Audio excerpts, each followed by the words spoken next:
Hello students, SB ইনস্টিটিউটের YouTube চ্যানেলে তোমাদের সবাইকে ওয়েলকাম জানিয়ে আমি সুদেশনা বিশ্বাস আজকে স্ট্যাটিক জিকের একটা গুরুত্বপূর্ণ ক্লাস নিয়ে চলে এসেছি। দেখো, আজকে স্ট্যাটিক জিকের যে ক্লাসটি হতে চলেছে সেটা মূলত সায়েন্সের উপর বেস করে ক্লাসটি হতে চলেছে। সুতরাং সায়েন্সের যে প্রশ্নগুলো বিভিন্ন পরীক্ষার জন্য খুবই গুরুত্বপূর্ণ তার উপর ভিত্তি করে আজকের এই সেশনটা। ভিডিও স্কিপ না করে অবশ্যই শেষ পর্যন্ত ভিডিওটি দেখবে এবং ভিডিও ভালো লাগলে লাইক করতে হবে আর তোমরা প্রচুর শেয়ার করো যাতে আমরা আরো ভালো ভালো ক্লাস তোমাদেরকে উপহার দিতে পারি। তাহলে অবশ্যই স্কিপ না করে শেষ পর্যন্ত দেখো। আজকে প্রত্যেকটা প্রশ্ন বিভিন্ন প্রিভিয়াস ইয়ার পরীক্ষাতে আসা প্রশ্ন এবং প্রত্যেকটা প্রশ্নই কিন্তু আমাদের কাছে ভীষণভাবে গুরুত্বপূর্ণ হতে চলেছে। আর যারা আজকে প্রথমবার এসবি ইনস্টিটিউটের ভিডিও দেখছো তারা অবশ্যই চ্যানেলটিকে সাবস্ক্রাইব করে আমাদের পাশে থেকো। কথা না বাড়িয়ে বা সময় নষ্ট না করে চলো দেখে নিই কি কি রয়েছে। সবার ফার্স্ট প্রশ্ন দেখো, দুধ থেকে দই প্রস্তুতিতে সাহায্য করে কোন ব্যাকটেরিয়া? উত্তর অপশন এ তে দেখো রয়েছে অ্যাজোটোব্যাক্টর, বি রয়েছে ল্যাক্টোব্যাসিলাস, সি টিউবারকিউলোসিস আর ডি লেপ্রোসি। তাহলে দেখো, সবার আগে এই প্রশ্নের উত্তর জানার আগে তোমাদের বিষয়টা বলে দিই। এই যে দুধ থেকে দই প্রস্তুতি, এটা কোন প্রক্রিয়াতে হয়? এটা সন্ধান প্রক্রিয়ার মাধ্যমে হয়। এই যে সন্ধান প্রক্রিয়া, এটা আসলে কি প্রক্রিয়া? এটা একটা জৈবিক প্রক্রিয়া। এই সন্ধান প্রক্রিয়াতে বায়ুজীবী এবং অবায়ুজীবী বিভিন্ন প্রাণীরা কি করে থাকে? বায়ুজীবী এবং অবায়ুজীবী প্রাণীরা অক্সিজেনের সম্পূর্ণ অনুপস্থিতিতে কি করে থাকে?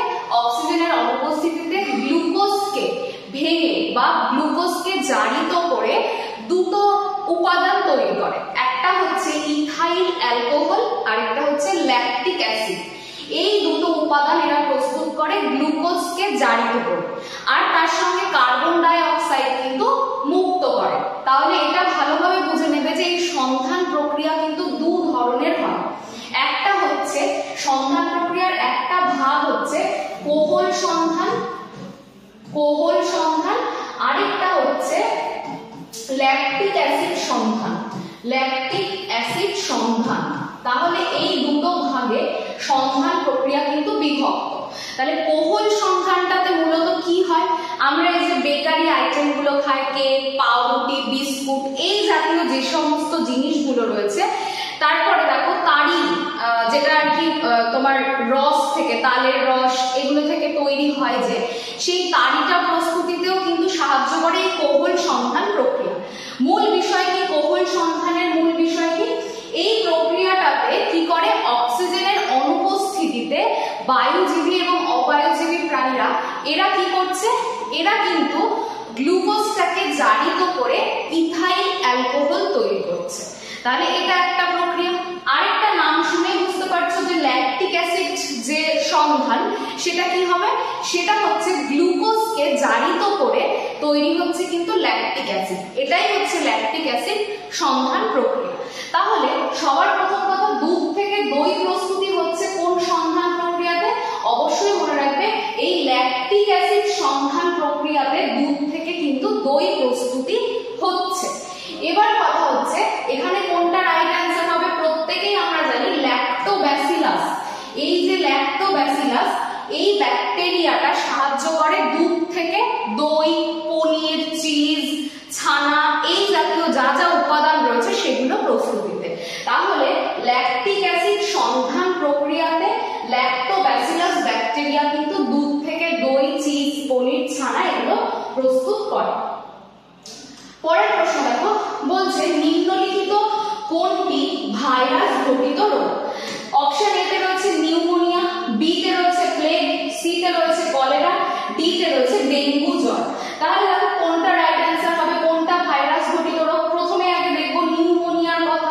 নিউমোনিয়া আমরা প্রত্যেকে জানি এটা একটা বায়ুবাহিত রোগ এবং অবশ্যই নিউমোনিয়া কিন্তু ব্যাকটেরিয়া ঘটিত রোগ। তারপর যদি দেখি প্লেগটাও কিন্তু আক্রান্ত ইঁদুরের যে ব্যাকটেরিয়া, সেটা যদি মানুষের দেহে সংক্রামিত হয় তাহলে প্লেগ হতে পারে।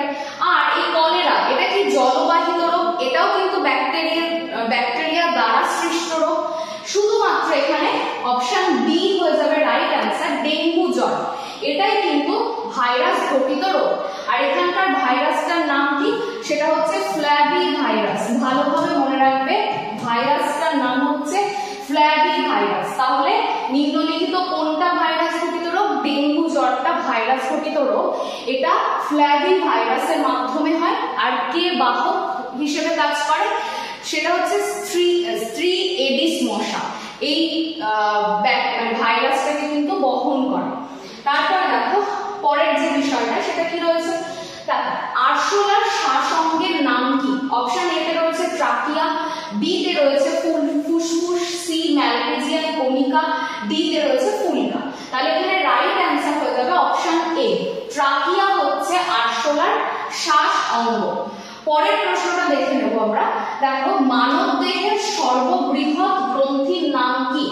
অপশন এ তে রয়েছে কিডনি, বি তে রয়েছে লিভার, সি তে রয়েছে ক্ষুদ্রান্ত্র, ডি তে রয়েছে বৃহদন্ত্র। তাহলে এখানে রাইট অ্যান্সার কোনটা হয়ে যাবে?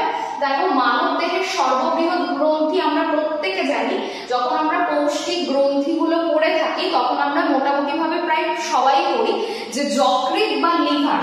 যকৃৎ বা লিভারকে বলা হয় মানব দেহের সর্ববৃহৎ গ্রন্থি। আর আরো একটা ইনফরমেশন, এই যকৃৎ এবং লিভারের মধ্যে থাকে হচ্ছে কুফার কোষ।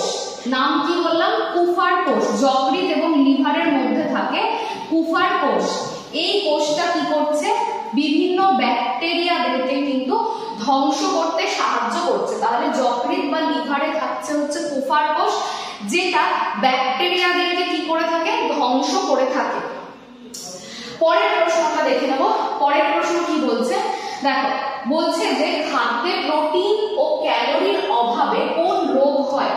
অপশন এ তে রয়েছে কোয়াশিওরকর, বি তে রয়েছে ম্যারাসমাস, সি তে রয়েছে জন্ডিস, ডি তে রয়েছে অজীর্ণতা। তাহলে দেখো খাদ্যে বলেছে প্রোটিনেরও অভাব আবার ক্যালোরির অভাব, দুটোরই অভাব, তখন মনে রাখবে ম্যারাসমাস রোগ হয়। খাদ্যে যদি আমরা দেখতে পাই প্রোটিনের অভাব এবং তার সাথে ক্যালোরির অভাব, তাহলে কি রোগ হয়? ম্যারাসমাস রোগ হয়। আবার যদি তোমাদের প্রশ্ন দিত যে খাদ্যে শুধুমাত্র প্রোটিনের অভাবে কোন রোগ হয়, তখন আমরা অ্যান্সার করতাম কোয়াশিওরকর। তাহলে এটা কিন্তু পরীক্ষাতে প্রশ্ন দেখে ভালোভাবে বুঝে তারপর অ্যান্সার করবে। সেটা হচ্ছে কি, যদি দেয় প্রোটিন আর ক্যালোরি একসাথে, তাহলে উত্তর হবে ম্যারাসমাস। যদি শুধুমাত্র দেয় প্রোটিনের অভাবে কোন রোগ হয়, তাহলে উত্তর হয়ে যাবে কোয়াশিওরকর। তাহলে এই জায়গাটাও কিন্তু একইভাবে মনে রাখবে।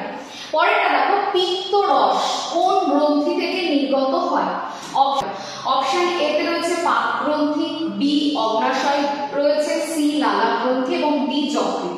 তাহলে এই পিত্তরস নির্গত হচ্ছে কোথা থেকে? যকৃৎ থেকে বা লিভার থেকে পিত্তরস নির্গত হয়।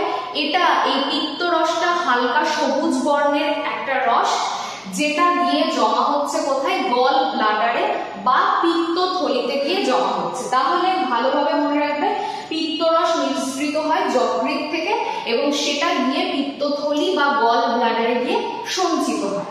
পরের প্রশ্নটা দেখো কি বলছে, ফ্যাট পরিপাককারী উৎসেচক কোনটি? এইগুলো কিন্তু তোমরা ভালোভাবে পড়বে প্রত্যেকটা পরীক্ষার জন্য, যে কোন উৎসেচক কোন খাদ্য জারণে সাহায্য করে বা পরিপাকে সাহায্য করে, সেটা কিন্তু ভালোভাবে পড়ে রাখবে। অপশন এ তে রয়েছে লাইপেজ, বি তে রয়েছে ট্রিপসিন, সি তে রয়েছে মল্টেজ এবং ডি তে রয়েছে ল্যাকটেজ। তাহলে ফ্যাট পরিপাকে সাহায্য করে কে? ফ্যাট পরিপাকে সাহায্য করে লাইপেজ। বড় কোনো ফ্যাটটাকে ক্ষুদ্র ক্ষুদ্র ফ্যাটে পরিণত করতে কিন্তু সাহায্য করছে কে? এই লাইপেজ নামক উৎসেচকটা। আর এর সঙ্গে সঙ্গে এটাও মনে রাখবে যে এই যে বাদবাকি যে উৎসেচকগুলো রয়েছে তাদের মধ্যে মল্টেজ, ল্যাকটেজ এগুলো শর্করা পরিপাকে সাহায্য করে, ট্রিপসিন, পেপসিন এগুলো প্রোটিন পরিপাকে সাহায্য করে। তাহলে এগুলো কিন্তু তোমরা আরো অনেক উৎসেচক আছে সেগুলো কিন্তু পড়বে। তারপর দেখো, বাণিজ্যিকভাবে অ্যালকোহল প্রস্তুতির জন্য কোন ছত্রাক দায়ী? তাহলে বাণিজ্যিকভাবে অ্যালকোহল প্রস্তুতির জন্য কোন ছত্রাক দায়ী? অপশন এ তে রয়েছে agaricus, B yeast, C truffles, D কোনোটাই নয়। আমরা প্রত্যেকেই বুঝতে পারছি বাণিজ্যিকভাবে যখন মদ প্রস্তুতি হচ্ছে বা অ্যালকোহল প্রস্তুতি হচ্ছে, সেটা সন্ধান প্রক্রিয়াতে হচ্ছে এবং তার জন্য কে দায়ী? ইস্ট নামক ছত্রাক দায়ী। পরের প্রশ্ন দেখো, বলছে মানব দেহে কত জোড়া লালা গ্রন্থি রয়েছে? তাহলে মানব দেহে লালা গ্রন্থি কত জোড়া রয়েছে? আমরা প্রত্যেকে এটার উত্তর জানি যে মানব দেহে 3 জোড়া লালা গ্রন্থি রয়েছে। কত জোড়া? 3 জোড়া হয়ে যাবে রাইট অ্যান্সার। কি কি সেটা? 1 নম্বরে থাকছে হচ্ছে দুটো প্যারোটিড গ্রন্থি। 1 নম্বর হচ্ছে দুটো প্যারোটিড গ্রন্থি। 2 নম্বরে কি থাকবে? 2 নম্বরে থাকবে সাব ম্যাক্সিলারি গ্রন্থি। 2 নম্বরে থাকবে সাব ম্যাক্সিলারি গ্রন্থি। 3 নম্বরে কি থাকছে? 3 নম্বরে থাকছে সাব লিঙ্গুয়াল গ্রন্থি। তাহলে এই মোট হচ্ছে 3 জোড়া কি দেখতে পাই আমরা? লালা গ্রন্থি দেখতে পাই। লালা মানব দেহে কত জোড়া লালা গ্রন্থি থাকে? দুটো থাকে প্যারোটিড গ্রন্থি, দুটো থাকে সাবম্যাক্সিলারি গ্রন্থি, দুটো থাকে সাবলিঙ্গুয়াল গ্রন্থি। তাহলে এটাও কিন্তু খুব ভালো একটা প্রশ্ন, 3 জোড়া লালা গ্রন্থি থাকে। পরেরটা দেখো কি বলছে, হিমোসায়ানিন রঞ্জকে কোন মৌল উপস্থিত থাকে? অপশন এ তে রয়েছে লোহা, বি ক্যালসিয়াম, সি প্রোটিন, ডি হচ্ছে তামা। তাহলে ভালো করে যদি আমরা দেখি তাহলে বুঝতে পারবো যে হিমোসায়ানিন কাদের দেহে থাকে? হিমোসায়ানিন নামক যে রঞ্জকটা যার জন্য রক্তটা কি বর্ণের হয়? নীল বর্ণের হয়, সেটা কাদের দেহে থাকে? শামুক হতে পারে, ঝিনুক হতে পারে, তার সাথে চিংড়ি মাছ হতে পারে। এদের দেহে কিন্তু এই নীল রক্তটা থাকে কিসের জন্য? কোন রঞ্জকের জন্য? হিমোসায়ানিন রঞ্জকের জন্য। আর এই হিমোসায়ানিন রঞ্জকে কোন উপাদান থাকে? অপশন বি হবে রাইট অ্যান্সার, তামার উপস্থিতির জন্য এটার বর্ণ কি রঙের হচ্ছে? নীল রঙের। আর আমাদের দেহে দেখবে লোহার উপস্থিতির জন্য হিমোগ্লোবিনের রং যেটা মানে হিমোগ্লোবিন রঞ্জক থাকে যার জন্য রংটা লাল হয়। হিমোগ্লোবিন রঞ্জকের মধ্যে লোহা নামক উপাদান থাকার জন্য। আর হিমোসায়ানিনটাতে কিন্তু থাকছে হচ্ছে তামা যার জন্য রক্তের রং নীল বর্ণের হয় কিছু প্রাণীতে, শামুক, ঝিনুক এদের। পরের প্রশ্ন দেখো, কত উষ্ণতায় পরাগরেণু তরল নাইট্রোজেনে বহু বছর ধরে সংরক্ষণ করা হয়? -96 ডিগ্রি, -192 ডিগ্রি, -196 ডিগ্রি এবং তার সাথে 26 ডিগ্রি। তাহলে এটার উত্তর খুব ভালোভাবে মনে রাখবে, উত্তরটা হয়ে যাবে -96 ডিগ্রি সেলসিয়াস। তাহলে -196 ডিগ্রি সেলসিয়াস তাপমাত্রাতে কি করা হয়? অতি শীতল একটা পরিবেশে তরল নাইট্রোজেনের মধ্যে উদ্ভিদের বিভিন্ন কোষ, সেটা পরাগরেণু হতে পারে, প্রাণীদের ডিম্বাণু, শুক্রাণু, এগুলোকে কি করে রাখা হয়? সংরক্ষণ করে রাখা হয়। তাহলে এটাও কিন্তু খুব ভালো প্রশ্ন। টেম্পারেচারটা অবশ্যই মনে রাখবে, -196 ডিগ্রি সেলসিয়াস টেম্পারেচারে শীতল পরিবেশে, শীতল এবং শুষ্ক পরিবেশে তরল নাইট্রোজেনের মধ্যে এই উপাদানটাকে মানে উদ্ভিদ এবং প্রাণীদেহের যারা বিলুপ্ত, ভবিষ্যতে হারিয়ে যাওয়ার সম্ভাবনা রয়েছে, তাদের দেহের কোষগুলোকে সংরক্ষণ করে রাখা হয়। পরের প্রশ্ন দেখো কি বলছে, টমেটোতে কোন রঞ্জকের উপস্থিতির জন্য রং লাল হয়? অপশন এ তে রয়েছে লাইকোপিন, বি তে রয়েছে ক্যারোটিন, সি তে রয়েছে ভিটামিন, ডি তে রয়েছে বিলিরুবিন। তাহলে এটা ভালোভাবে মনে রাখবে যে টমেটোতে কি থাকে? টমেটোতে থাকে লাইকোপিন। এই লাইকোপিনটা এক ধরনের কি, এটা হচ্ছে ক্রোমোপ্লাস্ট। আমরা প্রত্যেকেই জানি প্লাস্টিড বলে একটা বিষয়ের কথা, যেটা কি করছে, যেটা উদ্ভিদ কোষের রান্নাঘর হিসেবে পরিচিত। সেখানে কিন্তু এই ক্রোমোপ্লাস্ট গুলো রয়েছে, যার জন্য বিভিন্ন দেখবে যে গাজরের রং লাল হয় কিসের জন্য, মানে সরি লাল না, হলুদ বা কমলা হয় কিসের জন্য? ক্যারোটিনের জন্য। তারপর দেখবে বিটের যে রংটা সেটা হওয়ার জন্য ভিটামিন দায়ী। সেই রকমই টমেটোর রং লাল হওয়ার জন্য যে ক্রোমোপ্লাস্টটা দায়ী সেটা হচ্ছে লাইকোপিন। এই রঞ্জকটা কিন্তু লাল রঙের জন্য দায়ী। পরেরটা দেখো, নিম্নলিখিত কোন প্রাণীর রুমিন্যান্ট পাকস্থলী রয়েছে?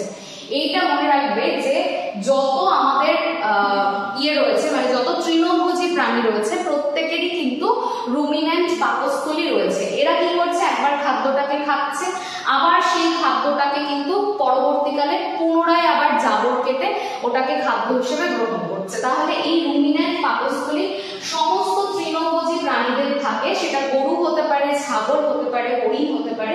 তাহলে অপশন এ হয়ে যাচ্ছে হরিণ, কারণ দেখো বি সি ডি কোনোটাই কিন্তু পুরোপুরি তৃণভোজী প্রাণী নয়, মাংসাশীও। পরের প্রশ্ন দেখো, সোলজার্স অফ হিউম্যান বডি কাকে বলা হয়? অপশন এ তে রয়েছে আরবিসি, অপশন বি তে রয়েছে ডব্লিউবিসি, সি তে রয়েছে অনুচক্রিকা, ডি তে কোনোটিই নয়। তাহলে এই ক্ষেত্রে রাইট অ্যান্সার আমরা প্রত্যেকে জানি যে যে উপাদানটা আমাদের শরীরের রোগ প্রতিরোধ ক্ষমতা বাড়াতে সাহায্য করে, আমাদের শরীরের রোগ প্রতিরোধ ক্ষমতা না, জীবাণুদেরকে ধ্বংস করে, সেটা হচ্ছে কি? সেটা হচ্ছে ডব্লিউবিসি। তাহলে হোয়াইট ব্লাড সেল যেটা, সেটাই কিন্তু উল্লেখযোগ্য। এর আয়ু কতদিন? এর আয়ু 10 থেকে 15 দিন। এই শ্বেত রক্তকণিকা এটা কি করে? দেহে যত রোগ জীবাণু আছে তাদের সঙ্গে কিন্তু যুদ্ধ করে। তাহলে আমাদের রোগ জীবাণুর আক্রমণ থেকে কিন্তু রক্ষা করাই হচ্ছে কাজ, সেই জন্য সোলজার বলা হয়, হিউম্যান বডির সোলজার বলা হয়। পরের প্রশ্ন দেখো, মিষ্টি ফলে কোন কার্বোহাইড্রেট থাকে? তাহলে অপশন এ তে রয়েছে দেখো ফ্রুক্টোজ, বি তে রয়েছে সুক্রোজ, সি ল্যাকটোজ, ডি তে রয়েছে স্টার্চ। স্টার্চটা মূলত থাকে হচ্ছে শাকসবজিতে। দেখবে মানে যাদের কোষ্ঠকাঠিন্যর সমস্যা থাকে তারা এই স্টার্চ জাতীয় খাবার খেলে সেই সমস্যা থেকে মুক্তি পেতে পারে। তার মানে মনে রাখবে সমস্ত মিষ্টি ফল, যেরকম আম বলতে পারি, কলা বলতে পারি, যেগুলো খুবই মিষ্টি ফল, সেখানে কোন শর্করা, কোন কার্বোহাইড্রেট থাকে? সেটা হচ্ছে সুক্রোজ নামক কার্বোহাইড্রেট থাকে। পরের প্রশ্ন দেখো, আচ্ছা তার আগে পরের প্রশ্নে যাওয়ার আগে একটা বিষয় তোমাদের আলোচনা করে দিই যে এসবি ইনস্টিটিউটে কিন্তু ডব্লিউবিসিএস, সিজিএল, সিএইচএসএল, এটা সিজিএল হবে, সিজিএল, সিএইচএসএল, ডব্লিউবিপিএসসি, ডব্লিউবিপিকেপি, রেল, ডব্লিউবিটেড, এই সমস্ত পরীক্ষার দেখো অল কম্পিটিটিভ এক্সামে কিন্তু ক্লাস করানো হয়।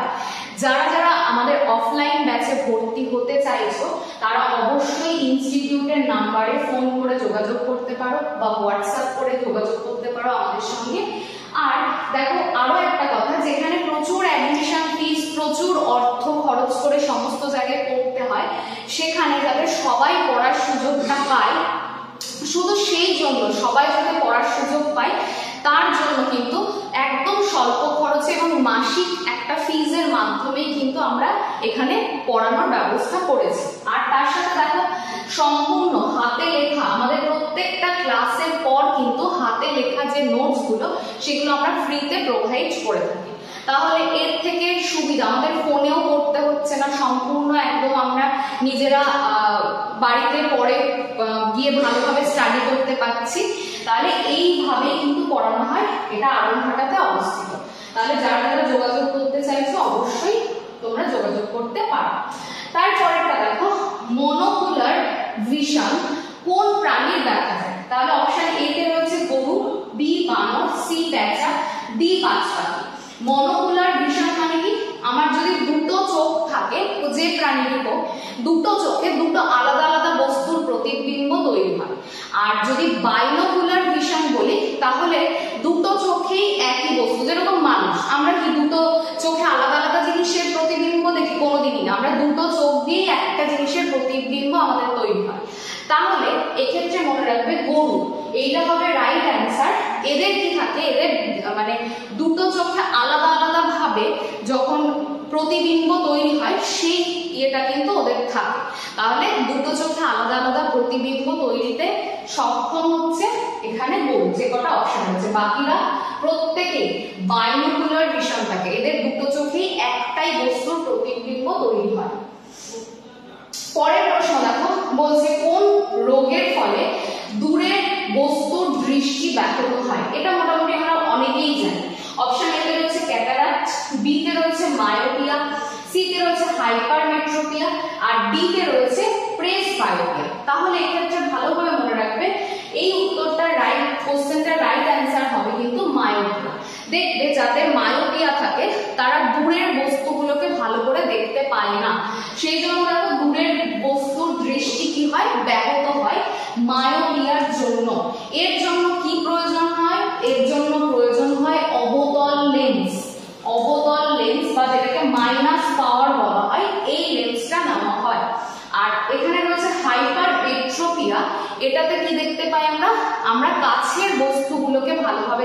পাই না, সেক্ষেত্রে উত্তল লেন্স ব্যবহার করা হয়, যার সাইন কিনা প্লাস। দেখবে আমরা যখনই কোনো জায়গায় দোকানে, চশমার দোকানে যাই, বলে না যে তোর কি মাইনাস পাওয়ার না প্লাস পাওয়ার, তাহলে মাইনাস পাওয়ার হচ্ছে অবতল আর প্লাস পাওয়ার হচ্ছে উত্তল লেন্স, যেটা হাইপারমেট্রোপিয়ার জন্য রয়েছে।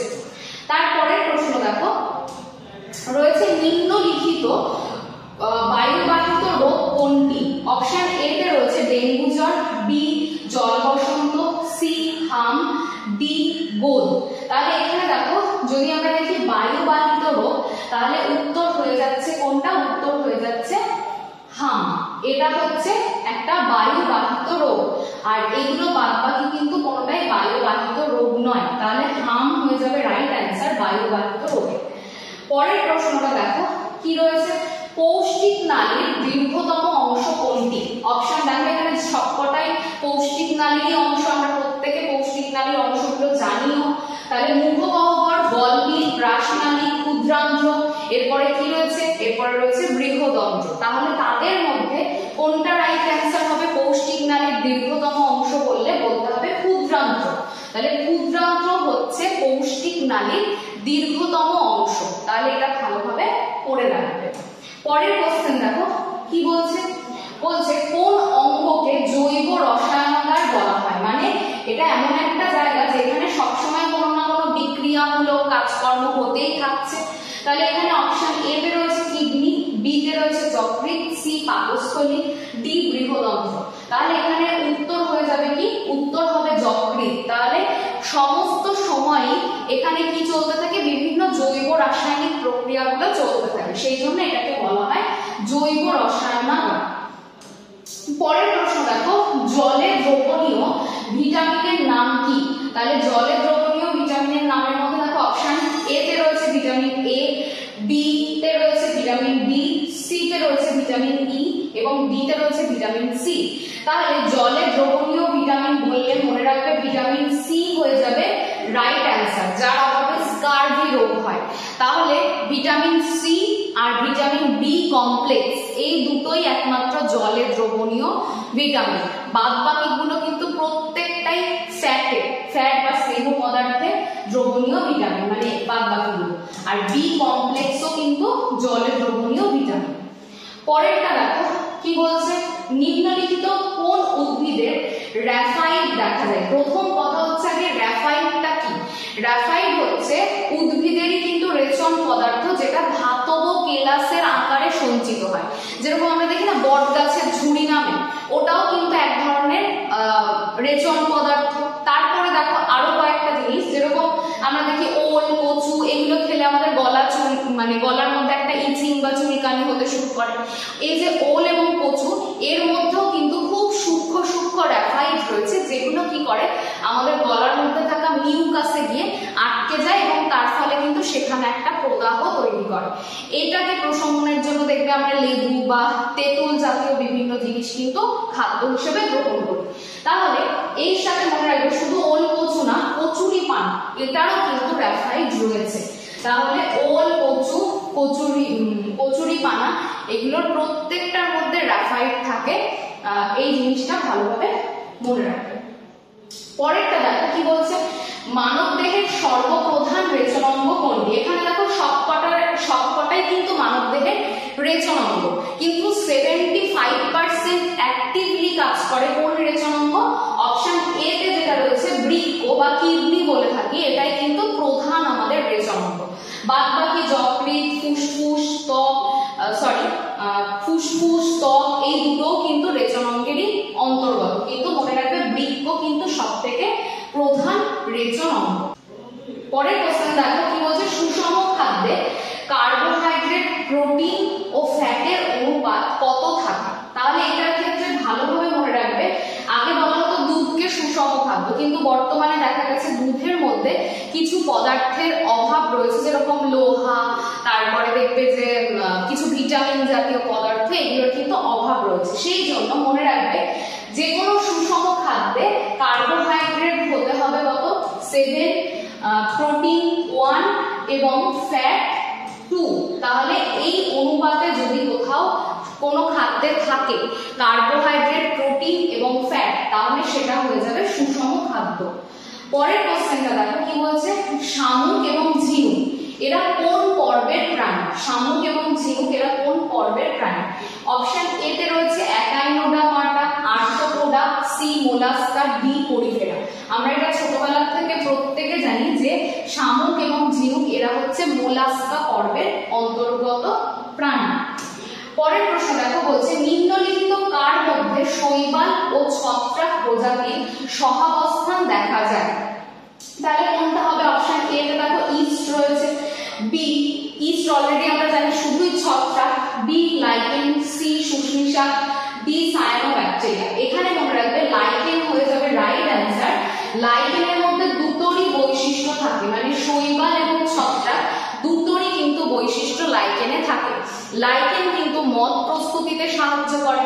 আবার দেখো যারা মেরু অঞ্চলে যে সমস্ত বলগা হরিণ এই সমস্ত প্রাণীরা রয়েছে তাদের কিন্তু আবার তারা লাইকেনকে খুব ভালো খাদ্য হিসেবে গ্রহণ করে। আবার পরিবেশে কোথাও যদি সালফার ডাই অক্সাইড জাতীয় দূষণ থাকে সেটা নির্ধারণ করতে কিন্তু লাইকেন ব্যবহার করা হয়। তাহলে পরিবেশ দূষণ নির্ধারণেও কিন্তু লাইকেনের ব্যবহার রয়েছে। তারপরের কোশ্চেনটা দেখো বলছে কোষ পর্দা কি দিয়ে গঠিত? এ তে রয়েছে পেকটিন, বি তে রয়েছে সেলুলোজ, সি তে রয়েছে লিগনিন আর ডি তে রয়েছে প্রোটিন ও লিপিড। তাহলে এখানে মনে রাখবে অপশন ডি হবে রাইট অ্যান্সার। কোষ পর্দা গঠিত হচ্ছে প্রোটিন ও লিপিড দিয়ে। তাহলে এই দুটো কিন্তু খুব ভালোভাবে মনে রাখবে। আর যদি বলে কোষ প্রাচীর কি দিয়ে গঠিত, এদের মধ্যেই উপাদান হবে, তোমরা কমেন্ট সেকশনে অবশ্যই জানাবে কোষ প্রাচীর কি দিয়ে গঠিত। কোভিড-19 কি ধরনের ভাইরাস?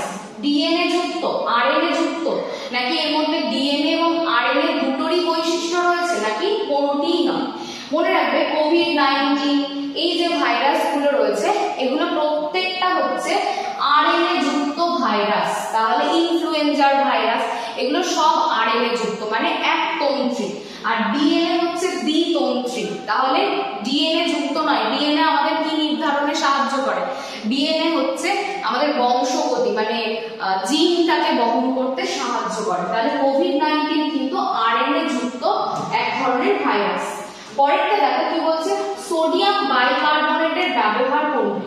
পাউরুটি কেক প্রস্তুত করে, নির্মাণ শিল্পে ব্যবহার হয়, পানীয় জলকে জীবাণুমুক্ত করে, না ক্লোরোফর্ম তৈরি করে? সবার আগে বলে দিই এই যে সোডিয়াম বাইকার্বনেট আমরা দেখবে বেকিং সোডা, বেকিং পাউডার ব্যবহার করি, সেটাই কিন্তু সোডিয়াম বাইকার্বনেট।